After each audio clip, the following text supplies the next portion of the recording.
Okay, we're going to be taking a look at the revolutions of 1832 and 1848. You'll need to take notes on this video. There will be a short little quiz at the end. At the very end, you're going to be copying some cause and effects charts.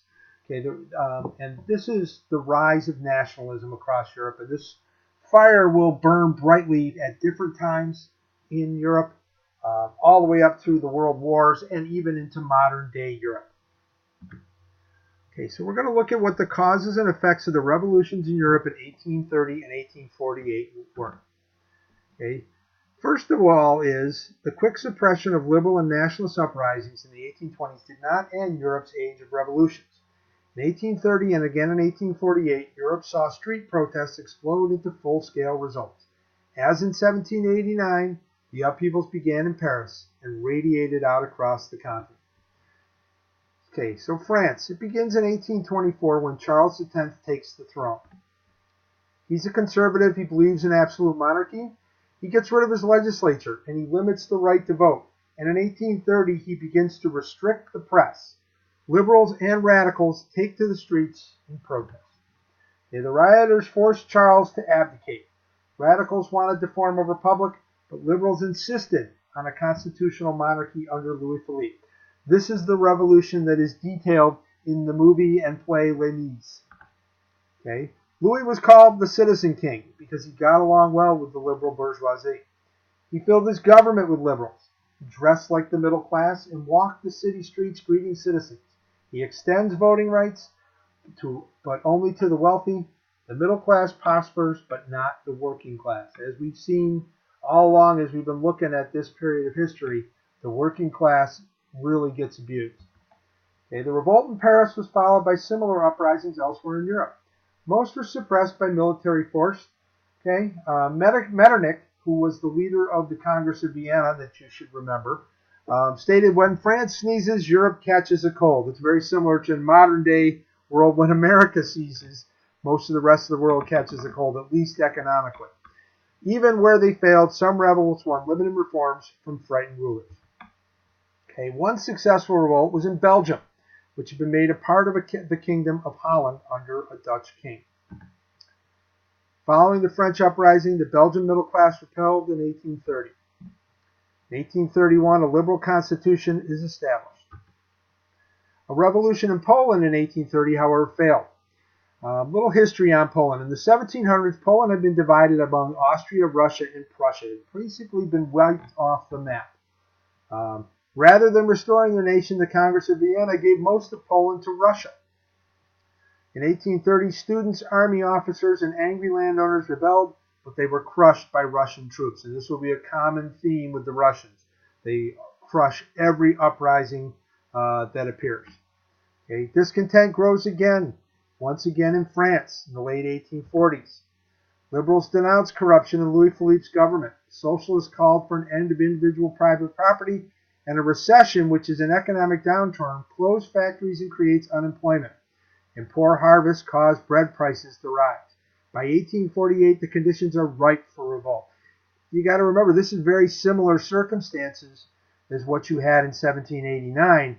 But now you've got this new idea out there that we've looked into called socialism, which says we should end private property and privilege for the wealthy and give all the power to the people. And it really starts to take off in this time frame, the ideas of Marx and Engels. In February, protesters take to the streets and clash with troops. Louis Philippe abdicates, which means he gives up the throne. But leaders of the Second Republic are not united in their goals. The middle-class liberals want moderate reforms, but the socialists want radical measures such as national workshops to provide jobs for the poor. In June, the liberals take control from the radicals and they shut down the job workshops. Furious workers take to the streets in anger against the business class. Bourgeois liberals, the middle class, didn't trust the socialists and turned violently against the protesters. Peasants, fearing loss of their land, turned on the rioting workers. So everybody is fighting everybody. National Assembly issues a new constitution for the Second Republic. It created a strong president and a one-house legislature. All adult males are given the right to vote. This was the widest suffrage in the world. More people in France of different classes can vote. 9 million Frenchmen can now vote. Voters elect Louis Napoleon, who was the nephew of Napoleon Bonaparte. He attracted voters by appearing to favor reform and order and by his famous name. Once in office, he proved to be much more interested in power, like so many others. Winning a plebiscite, which is a popularity contest with 90% of the vote, he proclaims the Second Empire and himself Emperor Napoleon III. Many believed a monarchy was more stable than a republic. And in the early days of the empire, there was prosperity and growth. But Napoleon III embarked on ill-fated adventures that ended the empire. They also hoped to restore France's glory. And Napoleon embarked on all these adventures, and that ends the empire in 1871. Okay, events in Paris set off a tidal wave of rebellion. Liberals sought more power and to protect basic rights for all male citizens. Workers demand relief from the miseries caused by the Industrial Revolutions. Nationalists of all classes sought to throw off foreign rule. Radicals called it the springtime of the people. Revolution began to spread in the Austrian Empire. If you remember, Austria is much bigger than it is today. It controls most of southeastern and central Europe. Metternich, the man who was in charge at the Congress of Vienna, himself is forced to resign and flee as students joined workers in the streets of Vienna, the capital. In Budapest, the capital of Hungarian Austria, Louis Kossuth led demands for an independent government and an end to serfdom and a constitution to protect individual rights. In Prague, what was Czechoslovakia, Czechs demand similar demands. The government agrees to demands, but then sent troops to crush the revolts and regain power. Revolts begin to spread in Italy and the German states, and that's where we're going to focus a lot of our energies on in the next couple of days. From Venice to Naples, Italian states set up independent republics. Even the Pope is expelled from Rome. If you remember, the Pope controls land in addition to being the spiritual leader. He is actually a ruler. Student workers and peasant farmers joined liberals in Prussia, the most powerful state in the German Confederation, and King Frederick William of Prussia agreed to an elected assembly. By 1850, the conservative governments regained control and liberal revolutions faded. In Prussia, the new assembly is dissolved. In Rome, the Pope is restored. Military power ended the rebellions. The revolutionaries lacked the mass support necessary at this time. Liberalism, socialism, and nationalism would win success in the future. Okay, so here's some causes and effects. So the long-term causes of all these revolutions all begin with the Enlightenment ideas. You begin to have the growth of nationalism and the ideas of liberalism that begin with the French Revolution. And then you have the poverty caused by the Industrial Revolution that we've been all over lately.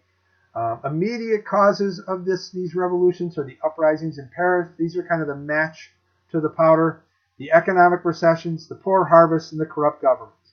But there are many long-term causes. Okay? And after 1848, you have some immediate effects. There's a new republic in France. Metternich falls from power in Austria.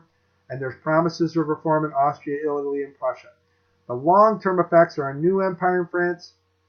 You begin to have a much more successes for liberalism, nationalism, socialism. Germany and Italy become united. Labor unions become more powerful. And you have increased voting rights for men. Okay, so this is back in your packet, but I want you to answer this. Could one of these factors by itself have caused such wide rebellion? Why or why not?